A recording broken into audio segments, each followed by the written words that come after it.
નમસ્કાર, આપ જોઈ રહ્યા છો પ્રકોપ ન્યૂઝ. આજે અમે તમને લઈ જઈએ છોટાઉદેપુરના સરદાર બાગ ખાતે યોજાયેલ ભવ્ય વિશ્વ ધ્યાન દિવસ શિબિર તરફ, જે તણાવભરી જિંદગીને શાંતિ અને આધ્યાત્મિક તરફ દોરી જાય છે.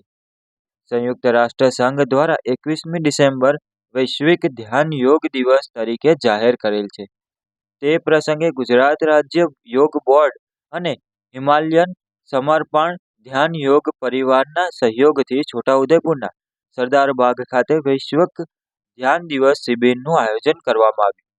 આ શિબિરના મુખ્ય પ્રવક્તા આચાર્ય જીતેન્દ્રભાઈ વેલજીભાઈ, યોગ કોર્ડિનેટર ડોક્ટર રોહિણીબેન અને મેન્ટર આરતીબેન હતા, જેઓએ ઉપસ્થિત દર્શકોને ધ્યાન અને મેડિટેશનના મહત્વ પર પ્રેરણાદાયી માર્ગદર્શન આપ્યું. મેન્ટર આરતીબેને જણાવ્યું કે ધ્યાન માત્ર એક માનસિક શાંતિ જ નહીં, પરંતુ શારીરિક અને આધ્યાત્મિક જાગૃતિ માટે પણ મહત્વનું છે. તેમણે ઉમેર્યું કે આજની ઝડપી જિંદગીમાં ધ્યાન થકી માનસિક તણાવ દૂર કરી શકાય છે. આ શિબિરમાં મોટી સંખ્યામાં લોકો જોડાયા અને જીવનમાં શાંતિ અને તંદુરસ્તી માટેની રાહ શોધી. છોટાઉદેપુરના સરદાર બાગની શાંતિપૂર્ણ પૃષ્ઠભૂમિએ આ શિબિરને વધુ ખાસ બનાવ્યું. વૈશ્વિક ધ્યાન દિવસ શિબિર માત્ર એક કાર્યક્રમ નહીં, પરંતુ જીવનમાં શાંતિ અને આરામ લાવવાનો એક પ્રયાસ છે. આ પ્રકારના કાર્યક્રમો જીવનના ખરાબ સમયમાં આશાની એક નવી કિરણ લાવે છે. આજ માટે આટલું જ. વધુ સમાચાર માટે જોતા રહો પ્રકોપ ન્યૂઝ. સંપાદન નટુભાઈ પરમાર, છોટાઉદેપુર. છોટાઉદેપુરથી આચાર્ય જીતેન્દ્રભાઈ વેલજીભાઈ પટેલ.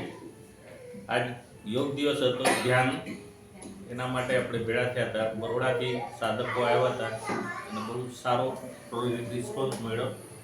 એનામાં બેન આરતીબેન અને યોગ ટીચર, યોગ કોર્ડિનેટર ડૉક્ટર રોહિણીબેન આવ્યા છે અને બહુ સારો સપોર્ટ મળ્યો અને બહુ સારો પ્રોગ્રામ થઈ ગયો છોટાઉદેપુર ખાતે. અને એના માટે બધાને ધન્યવાદ. અને રોહિણીબેન, આપ કઈ સમય? ગુજરાત રાજ્ય યોગ બોર્ડથી હું doctor Rohini Patel, district coordinator છું છોટાઉદેપુર જિલ્લાની.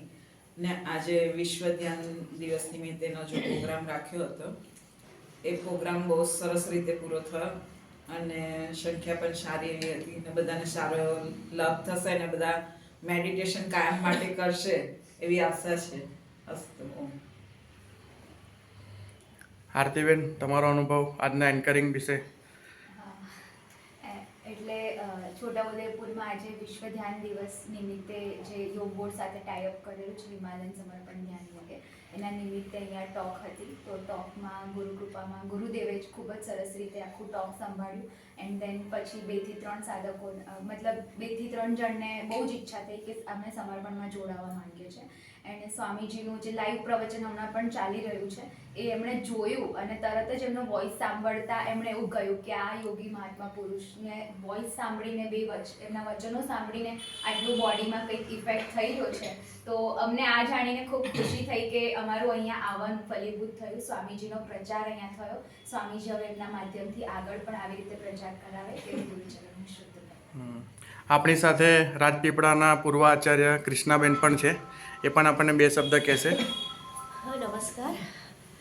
આજનો વિશ્વ ધ્યાન દિવસ નિમિત્તે ઉજવણી સરદાર બાગ ખાતે છોટાઉદેપુર ખાતે કરવામાં આવી અને એમાં યોગા ઇન્સ્ટ્રક્ટર, જિલ્લાના યોગા ઇન્સ્ટ્રક્ટર તથા જિલ્લાના સમર્પણ મેડિટેશનના આચાર્ય તથા વડોદરા ઝોનમાંથી સાધકો અહીંયા આવ્યા હતા અને ખૂબ સરસ ધ્યાનની અનુભૂતિ થઈ. અને આવી જ રીતે અહીંયા છોટાઉદેપુર જિલ્લામાં ધ્યાન લોકો શીખે અને આગળ ધ્યાનના ફાયદા એમને મેળવે અને શારીરિક, માનસિક અને આધ્યાત્મિક ઉન્નતિ થાય એવી ગુરુચરણોમાં હું પ્રાર્થના કરું છું.